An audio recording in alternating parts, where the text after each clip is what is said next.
Hello and welcome back, guys. So welcome to this final part of this method 2.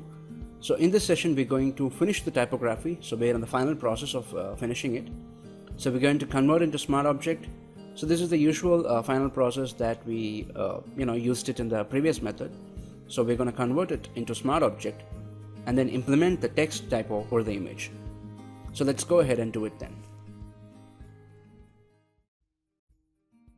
So I just want you guys to finish up completely like this. If you notice, I just in the meanwhile I just completed this particular part which we forgot to do it in the previous session. So just fix this thing and finish the picture completely like this.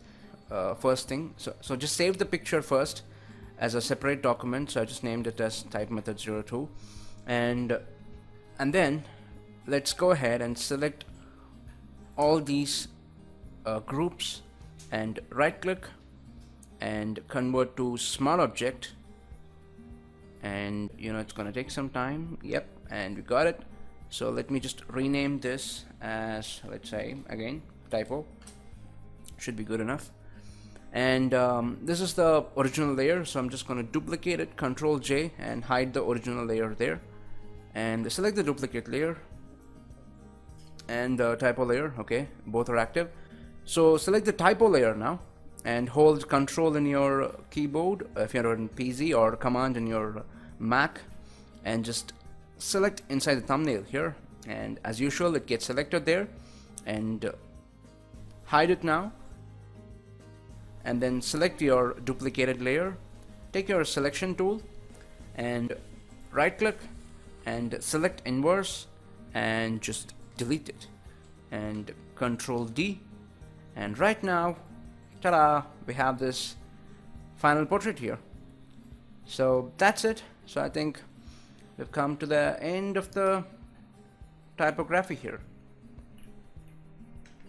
So I think it looks really cool now. You can see the depth and everything. So if you notice, we see the picture inside the letters there. So this is one other method of doing typography. If you notice something, at last the final processing method is very much similar to each other between the type method 1 and method 2. But the only difference is that we use warp technique here and we don't use it. We just use lots and lots of letters there.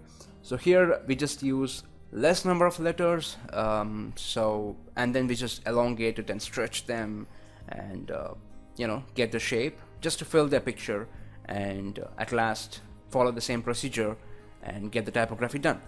So I think we've come to the end of this session, so I think that's it for now. So in the next session I'm going to show you another very easy method of typography. So as I mentioned earlier,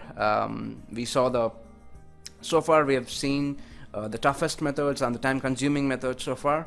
So the one which you're going to see, the last method which you're going to see in this session, it's going to be pretty easy and it's pretty cool. So you don't have to worry about that. It's not that time-consuming, so I promise you that. So see you guys in the next session then. Bye-bye.